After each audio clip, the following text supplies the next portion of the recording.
ভেতরে এসেই দেখি ব্লাউজ পরে বিছানায় বসে আছে। সেই ব্লাউজটাই পরেছে যেটা আমি তাদের বাড়ি থেকে এনেছিলাম। আমি বললাম, তুমি হাঁটু গেড়ে বসো।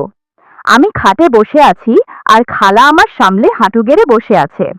সেদিন রাতে যা হলো তা কোনোদিন ভুলব না। আমার নাম সজীব। অল্প বয়স থেকেই আমার বয়স্ক মহিলাদের প্রতি এক ধরনের আলাদা টান থাকতো। স্কুল জীবন থেকে ওইসব সিনেমা দেখায় আসক্ত ছিলাম। এক সময় সিনেমা দেখতে আর ভালো লাগতো না।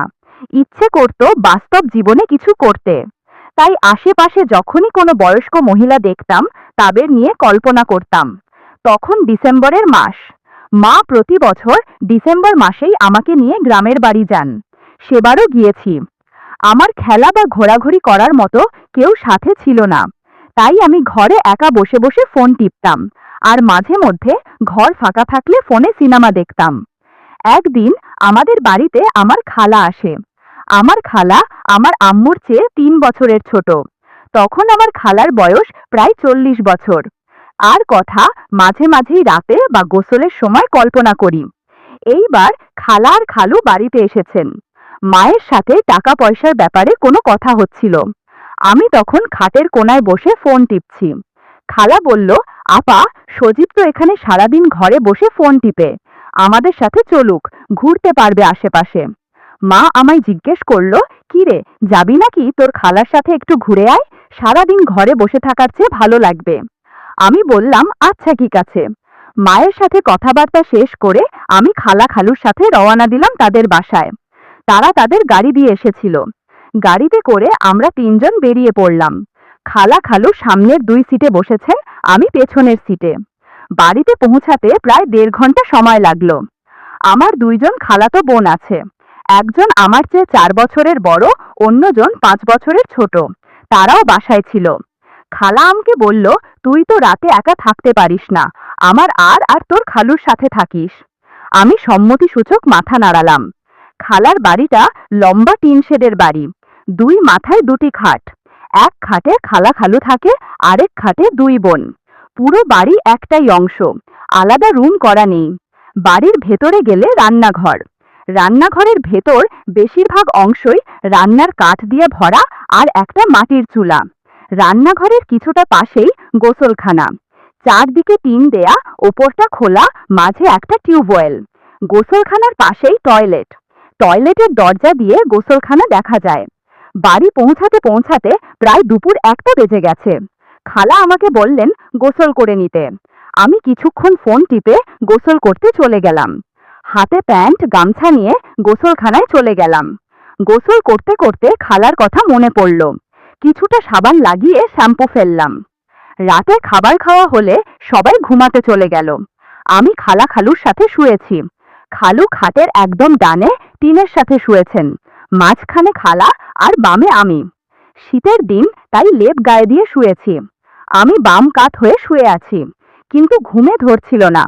বারবার মনে হচ্ছিল কিভাবে কি করা যায়। ভাবতে ভাবতেই হঠাৎ খালা জাদুর লাঠিটা ধরল। আমি ঘুমানোর ভান করে শুয়ে থাকলাম। খালা আস্তে আস্তে জাদুর লাঠি নিয়ে কি যেন করতে থাকলো। আমি তখনও ঘুমের ভান করে আছি। আমি মনে মনে ভাবছিলাম, এসব কি হচ্ছে আমার সাথে। বন্ধুরা, কিছু ঘটনা ইউটিউবের কড়া নিয়মের কারণে সরাসরি বলা যাচ্ছে না। তোমরা কমেন্টে দেয়া লিংক থেকে আমার ওয়েবস 5 মিনিট পর খালামণি লেব এর নিচ থেকে বেরিয়ে এলো। কানে ফিসফিস করে বলল, কাল থেকে তোর ডিউটি শুরু হবে। এদিকে আমি ঘুমের ভান ধরেই থাকলাম। পরের দিন সকালে ঘুম থেকে উঠলাম। দাঁত ব্রাশ করতে গোসলখানায় গেলাম। খালামণি তখন রান্নাঘরে রান্না করছিলেন। খালুর কাজ ছিল, তাই সে আরো সকালেই বাড়ি থেকে বেরিয়ে গেছেন। দাঁত ব্রাশ করে ঘরে এলাম। খালা সকালে নাস্তা দিলেন। আমার খালাতো বোন 2জন তাদের দাদি বাড়ি যাবে, সেজন্য তারাও তাড়াতাড়ি খাবার খেয়ে নিল। আমি এমন ভাব করে থাকলাম যেন কাল রাতে কিছুই হয়নি। খালাকেও দেখলাম, তার মধ্যে কোনো পরিবর্তন নেই। কাল রাতে স্বাভাবিকের বাইরে কিছু হয়নি এমনটাই মনে হচ্ছে আমাদের আচরণে। সকাল 10টার দিকে আমার খালাতো বোনেরা বেরিয়ে পড়ল দাদি বাড়ির উদ্দেশ্যে। আমি তখন ফোনে গেম খেলছিলাম। বোনেরা বেরিয়ে যাবার কিছুক্ষণ পর খালামণি আমার কাছে এসে বলল, কি রে, তুই তো এবার কলেজে উঠেছিস, পড়ালেখা কেমন চলছে? আমি কিছু বললাম না। সে আবার বললেন, আয় তোকে একটু বাংলা পড়াই। আমি জিজ্ঞেস করলাম, তুমি না স্কুলে বাংলা পড়াও? সে হেসে বলল, স্কুলে পড়াই তো কি হয়েছে, কলেজের পড়াও পারি। আমি বললাম, কিন্তু আমি তো বই নিয়ে আসিনি। সে বলল, বই আনিসনি? দাঁড়া, আমার কাছে মনে হয় একটা পুরান বই আছে, দেখি পাই নাকি। প্রায় 5 মিনিট পরে ফিরে এলো। হাতে একটা মোটা বই দেখা যাচ্ছে, তবে তা আমার পড়ার বইয়ের মতো দেখাচ্ছে না। দেখেই বোঝা যাচ্ছে খুবই ভারী বই। আমি খাটের মাঝখানে বসেছিলাম। সে এসে আমার পাশে বসলো। আমার হাত থেকে ফোনটা নিয়ে সুইচ অফ করে দিলেন। তখন আমার বইয়ের ওপর নজর পড়ল। বইয়ের নামটা ঠিক পড়তে পারছিলাম না, হিজিবিজি কিছু লেখা ছিল, মনে হয় সংস্কৃত হবে। তবে নিচে একটা ছবি দেয়া, এক রাজা আর রানীর ছবি। আমি ছবির দিকে তাকিয়ে খালার দিকে তাকালাম। খালা বলল, আয় আজ তোকে কাজ করা শেখাবো। এই বলে সে বইয়ের পাতা উল্টালেন, তবে বইয়ের প্রথম পাতা নয়, একদম বুকমার্ক করা অর্ধেক বই পার করে গেলেন। দেখলাম প্রতি পাতার ডান পাশের পেজে একটা ছবি দেয়া এবং বাম পাশের পেজে কিছু কথা লেখা। বইয়ে যেসব ছবি আর লেখা আছে তা সরাসরি বলা যাচ্ছে না। তোমরা কমেন্টে দেয়া লিংক থেকে আমার ওয়েবসাইট ভিজিট করো, সেখানে একদম খোলামেলা গল্প দেয়া আছে। বইতে যেমন যা ছিল ঠিক সেভাবেই আমাকে সবকিছু করতে বলল।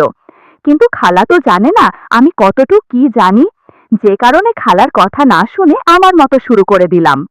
সারা ঘরে শুধু হাততালির মতো শব্দ হচ্ছিল, ভাগ্যিস কেউ ছিল না। আমি বললাম, কাল রাতে যা করেছিলে আমি সব টের পেয়েছি, শুধু কোনো কথা বলিনি। এখন যেহেতু তুমি নিজেই সুযোগ করে দিয়েছ, সেহেতু আর পিছপা হওয়া যাবে না। খালু মনে হয় কিছুই পারে না, না হলে তুমি আমার সাহায্য চাইতে না, ঠিক না? খালা ভালোভাবে কথা বলতে পারছিল না, শুধু হুম হুম করে যাচ্ছিল। কিছুক্ষণ আশীর্বাদ করার পর যখন প্রসাদের সময় হয়ে গেল প্রায়, আমি বললাম, খালামণি প্রসাদ তৈরি হয়ে গেছে। খালা ব্যস্ত হয়ে বলল, এই প্লিজ ভেতরে না বাবা, না হলে সমস্যায় পড়ে যাব, তুই প্রসাদ আমার মুখে তুলে দে। আমি বললাম, আচ্ছা ঠিক আছে। এরপর খালাকে আশীর্বাদের প্রসাদ দিলাম। অনেক তৃপ্তি করে প্রসাদ খেলো। এরপর জিজ্ঞেস করলাম, এর আগে তোমাকে কেউ আশীর্বাদ করেনি? খালা বলল, না রে, আমার এত সাহস নেই রে বাবা, লোক লজ্জা বলেও কিছু আছে নাকি? আমি বললাম, আজ থেকে তাহলে আমি শুধু আশীর্বাদ করব তোমাকে, অন্য কাউকে লাগবে না। খালা বলল, তুই ছাড়া আর কে আছে আমার বলো তো? আমি বললাম, খালু কি দোষ করেছে? খালা বলল, তোর খালু আগের মতো নেই, আমার দিকে ভালোভাবে খেয়াল করে না। আমি বললাম, আচ্ছা খালামণি, ঢাকায় ফিরে গেলে তুমি একা থাকতে পারবে, তখন কি করবে?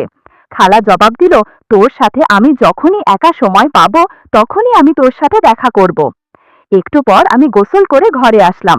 খালা বলল, শোন, আমি তোর বোনদের ফোন করে বলে দিয়েছি ওরা আজ দাদি বাড়ি থাকবে, তুই ওদের খাটে থাকবি, তোর খালু ঘুমিয়ে পড়লে আমি তোর কাছে চলে আসব। এই বলে খালা গোসলে চলে গেল। আমি গোসলে থাকা কালে খালা বিছানার চাদরও পাল্টে ফেলেছে আর ব্লাউজ পেটিকোটও ওয়াশিং মেশিনে দিয়েছে। খালা তাড়াতাড়ি গোসল থেকে ফিরে এলো। কিছুক্ষণ পরেই দরজায় খালু কড়া নাড়ল। খালা আর আমি স্বাভাবিক হয়ে গেলাম, যেন খালু কোনো কিছু বুঝতে না পারে। এরপর খালা দরজা খুলে দিল। রাতে খাওয়া দাওয়া শেষ করে 9টার দিকে শুয়ে পড়লাম। গতকাল রাতের মতো খালু খাটের বাম পাশে ওয়ালের সাথে শুয়েছে, খালামণি মাঝে আর আমি ডান পাশে। শুয়ে শুয়ে অপেক্ষা করছি কখন খালু ঘুমিয়ে পড়বে। অপেক্ষা করতে করতে আর ভাল লাগছে না, খালু ঠিক মতো ঘুমিয়ে পড়েছে কিনা বোঝা যাচ্ছে না। আমি খালার কানে ফিসফিস করে বললাম, ওই খাটে চলো। এই বলে আমি আস্তে করে লেপের নিচ থেকে বেরিয়ে গেলাম। খালামণিও আস্তে করে খাট থেকে নেমে এলো। গ্রামের বাড়ি, তাই খালামণিরা রাতে লাইট অফ করে না, তাই আজ খালা আগে লাইটটা বন্ধ করে দিলেন। ঘর পুরো ঘুটঘুটে অন্ধকার হয়ে গেল। আমি আমার ফোনের ফ্ল্যাশ লাইট জ্বালালাম। এরপর দুজন অন্য খাটে এলাম, খাটের পাশে বসলাম। এরপর ফোনের লাইটটা বন্ধ করে দিলাম। খালা ফিসফিস করে বলল, লাইট বন্ধ করলে দেখবি কিভাবে? আমি বললাম, দেখা লাগবে না, হাঁটু গেড়ে বসো, এক্ষুনি তোমাকে গান শেখাবো। আমি খাটে বসে আছি আর খালা আমার সামনে হাঁটু গেড়ে বসে আছে। আমি ঢোল বাজাচ্ছি আর খালা গিটার বাজাচ্ছে, মাঝে মধ্যে চেঁচামেচিও করছে। আমি ভয় পেয়ে গেলাম যে খালু মনে হয় উঠে পড়েছে। একজন আরেকজনের দিকে তাকিয়ে খালু উঠে পড়ল কিনা বোঝার চেষ্টা করছি। খালুর কোনো সারা শব্দ নেই, বুঝলাম খালু ওঠেনি। এরপর আবার গান শুরু করলাম। খালাকে বললাম, আস্তে খালা, বেশি চিৎকার করো না। 10 মিনিট ভালোই চলছিল, হঠাৎ করে খালা চেঁচিয়ে উঠল। বুঝতে পারলাম চেঁচানোর কারণ কি। আমি বললাম, এ কি করলে তুমি, এত তাড়াতাড়ি করলে কেন? খালা বলল, তুই অনেক ভালো গান পারিস তাই তাড়াতাড়ি হয়ে গেল। চিৎকারে এবার খালু উঠে পড়বেই। আমি আবার কান পেতে থাকলাম, কোনো সাড়া শব্দ নেই। হাঁপ ছেড়ে বাঁচলাম। খালা উঠে বসে বলল, চল এবার শুয়ে পড়ি, তোর খালু উঠে পড়লে আমাদের জানে মেরে ফেলবে। কাল দুপুরে তোর খালু চলে গেলে আমরা আবার গান বাজনা করব। এরপর দুজনে সবকিছু ঠিকঠাক করে বিছানায় খালুর পাশে গিয়ে শুয়ে পড়লাম। সকালে উঠে মন খারাপ হয়ে গেল। মা ফোন দিয়ে বলেছে আমকে আজকে ঢাকা ফেরত যেতে হবে। আমি খালামণিকে জিজ্ঞেস করলাম, খালা, আমরা ঢাকায় গেলে আবার কবে করব? খালা জবাব দিল, তোর সাথে আমার যখনই ডাক হবে তখনই করব, বুঝলি? আমি ব্যাগপত্র গুছিয়ে নিচ্ছিলাম, তখন খালা এসে বলল, এই নে, এই দুটো রাখ। দেখলাম খালার হাতে দুটো ব্লাউজ। আমি জিজ্ঞেস করলাম, এগুলো দিয়ে কি করব? খালা বলল, আমার স্মৃতি হিসেবে রেখে দে, যখন আমার কথা মনে পড়বে তখন কাছে রাখিস। আমি সেগুলো ব্যাগের কোনায় একটা পকেটে রাখলাম, যেন কেউ না দেখে। সেদিন রাতেই আমি ঢাকা ফেরত এলাম। জীবনে প্রথম এমন অভিজ্ঞতা হয়েছে, তাই আরো ইচ্ছা বেড়ে গেছে। তবে কার সাথে বন্ধুত্ব করা যায় সেই চিন্তা করতে লাগলাম। আমরা একটা 10 তলা বাসার 3য় তলায় থাকি। 5ম তলায় একজন মহিলা থাকে। মহিলা প্রায়ই আমাদের বাসায় আসতো আগে, এখনো মাঝে মাঝে আসে। মহিলাটা দেখতে খুবই সুন্দরী আর আকর্ষণীয়। খালার মতো খুব বেশি স্বাস্থ্যবান নয়, তবে একদম চিকন তাও নয়, মাঝামাঝি ধরনের। গাছের জাম্বুরা বেশ সুগঠিত আর সুস্বাদু। কলোনির সবাই তাকে খুব পছন্দ করে। যখন হাঁটাচলা করে তখন যে কারোর মন কেড়ে নেয়। ঢাকায় ফেরত এসেছি 2 দিন হয়েছে। মহিলার সাথে এখনো দেখা হয়নি, তবে তার প্রতি একটা টান আছে। কলোনির অন্যান্য ছেলেদের থেকে জানতে পারি আন্টির নাম রোকসানা, বয়স 40 বছর। তার হাজবেন্ড দেশের বাইরে চাকরি করে। তার একটি ছেলে ও একটি মেয়ে আছে। আমাদের বাসায় নতুন ওয়াইফাই লাইন নিয়েছি, কিন্তু ওনার বাসায় ওয়াইফাই নেই। তাই একদিন উনি আমাকে ডেকে বলে, আমি কি তাকে ওয়াইফাই পাসওয়ার্ড দিতে পারবো কিনা। আমি তো এই দিনটার জন্যই অপেক্ষায় ছিলাম। আমি আর দেরি করলাম না, সেদিনই ওনার বাসায় যাই। বাসায় তখন মেয়ে ছিল।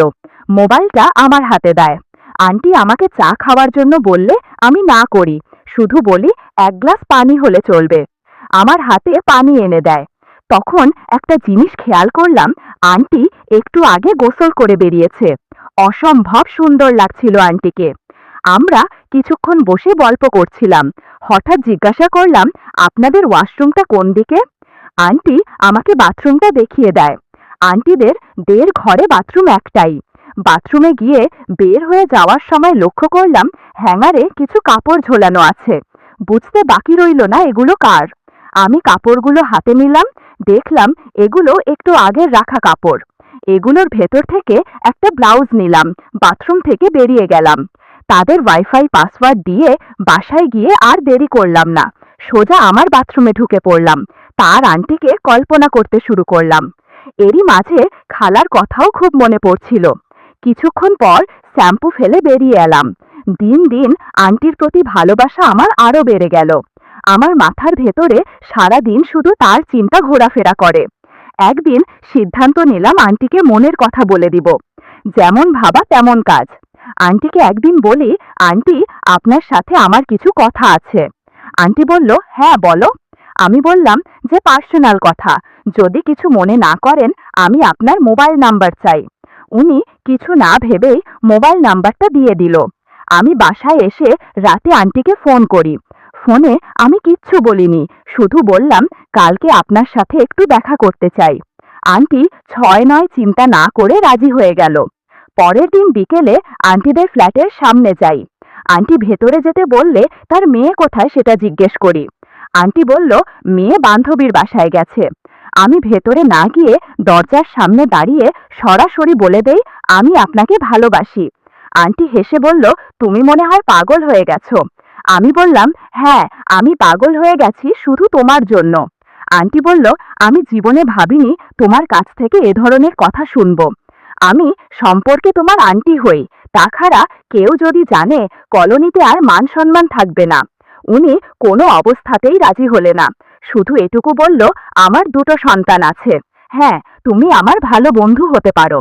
আমি আর কোনো কথা না বাড়িয়ে বাড়িতে চলে আসলাম।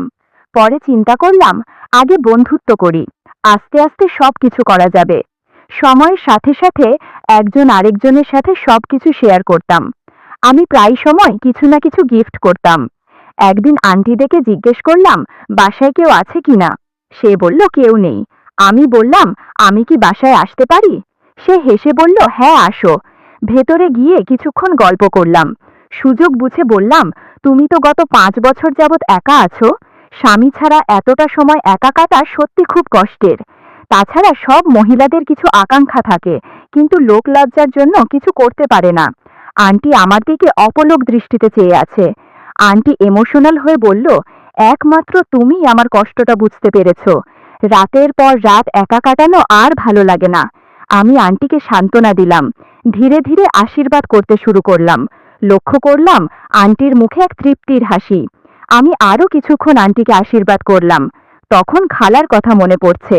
গত মাসে ঠিক এভাবেই খালাকে আশীর্বাদ করেছিলাম। মিনিট 15 আশীর্বাদ করার পর বললাম, প্রসাদ খাবে না? আন্টি বলল, হ্যাঁ হ্যাঁ দাও। সেই কত বছর হয়ে গেল প্রসাদ খাই না, তুমি আমাকে খাইয়ে দাও। আন্টিকে প্রসাদ দিয়ে আমি একটু বিশ্রাম নিলাম। এদিকে আন্টিকে অনেক ক্লান্ত লাগছিল। কোনো মতে পেটিকোট গুটিয়ে বাথরুমে চলে গেল। একটু পর ফ্রেশ হয়ে বের হলো। আমি আজকের মতো চললাম বলে বেরিয়ে গেলাম। বিকেলে একা একা ভালো লাগছিল না। খালা আমাকে যে ব্লাউজ দুটো দিয়েছিল সে দুটো আলমারি থেকে বের করলাম, সাথে আন্টির বাড়ি থেকে যেটা এনেছিলাম সেটার বের করলাম। এগুলো দেখে খালা আর আন্টিকে কল্পনা করছিলাম। এমন সময় দরজায় বেল বাজলো। মা দরজা খোলার পর দেখতে পেলাম রোকসানা আন্টি এসেছে। এই সময় আন্টিকে দেখেই ভয় পেয়ে গেছি, কারণ তখন আমার ঘরে আম্মু ছিল। উনি এসে আমার সাথে কথা না বলে আম্মুর সাথে গল্প করা শুরু করলো। কিছুক্ষণ পর আম্মু আন্টিকে বলল, আপনি একটু বসুন, আমি আপনার জন্য চা করে আনি। আম্মু কিচেনে যাওয়ার সাথে সাথে আন্টি আমার রুমে চলে এলো। কোনো কথা না বলে আশীর্বাদ করতে বলল। আমি হচকিয়ে বললাম, কি বলছো আন্টি, এখন কোনো সময় হলো নাকি? আন্টি অনেক আকুতি মিনতি করতে শুরু করলো। আমি কোনো উপায় খুঁজে পাচ্ছিলাম না। আমার গলার পানি শুকিয়ে যাচ্ছিল তার কথা শুনে। আন্টি বলল, তোমার মধ্যে জাদু আছে বাবু। তুমি যা কাজ করেছো সেদিন, তারপর থেকে আমি তোমাকে ভুলতেই পারছি না। আমি বললাম, তুমি কি পাগল হয়ে গেছো? আন্টি বলল, আমি কোনো কথা শুনতে চাই না। এই বলে আবার আম্মুর রুমে চলে গেল। আমি কি করব বুঝতে পারছিলাম না। বেশ কিছুক্ষণ পর আম্মুর ফোনে কল আসে। ঘরে নেটওয়ার্ক পাচ্ছিল না, তাই ব্যালকনিতে চলে গেল। বিষয়টা বুঝতে পেরে আমি আন্টিকে আমার রুমে ডেকে আনি। সে কোনো কথা না বলে আমার রুমে চলে আসে। আমি বললাম, তুমি খাটের নিচে লুকিয়ে থাকো, আমি মাকে বলবো তুমি চলে গেছো চা খেয়ে বেরিয়ে গেছো। আন্টি অবাক হয়ে বলল, তাহলে বের হব কিভাবে?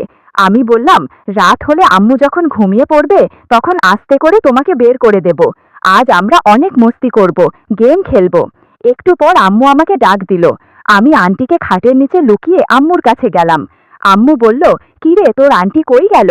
আমি বললাম, ওনার একটু তাড়া ছিল তাই চা খেয়েই চলে গেছে। আরও বললাম, আজ আমাকে কোনো ডিস্টার্ব করবে না, আমার কলেজের প্রজেক্টের একটা কাজ আছে। এই বলে নিজের রুমে চলে গেলাম আর দরজা লাগিয়ে দিলাম। ভেতরে এসেই দেখি আন্টি শুধু ব্লাউজ পরে বিছানায় বসে আছে। সেই ব্লাউজটাই পরেছে যেটা আমি আন্টিদের বাড়ি থেকে এনেছিলাম। আন্টি বলল, কি ব্যাপার, আমার এটা তোমার এখানে কেন? এজন্যই আমি এটা খুঁজে পাচ্ছিলাম না। আমি লজ্জা পেয়ে বললাম, আসলে তোমাকে খুব মিস করতাম, তাই তোমাকে না জানিয়েই এটা নিয়ে এসেছি। আন্টি বলল, ইস কি দুষ্টু হয়েছ রে বাবা, গেম খেলবে কখন? এখন বলেই ফুটবল নিয়ে খেলতে শুরু করলাম। আন্টি স্ট্যাম্প ধরে শুধু ওপর নিচ করছিল।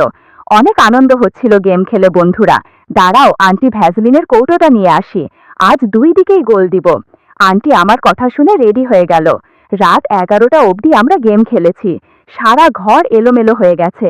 ওদিকে আম্মুও ঘুমিয়ে পড়েছে। তাই আন্টিকে বললাম, এখনই সময়, তুমি তোমার ফ্ল্যাটে চলে যাও। আন্টু যাওয়ার আগে বলল, আবার কবে গেম খেলবো? বললাম, তোমাকে ফোন করে জানাবো। এর মাঝে আমি আবারও খালাবাড়িতে গিয়েছিলাম। সেখানেও কয়েক রাউন্ড গেম খেলেছি। দুই জায়গায় বেশ দিন কাটছিল আমার।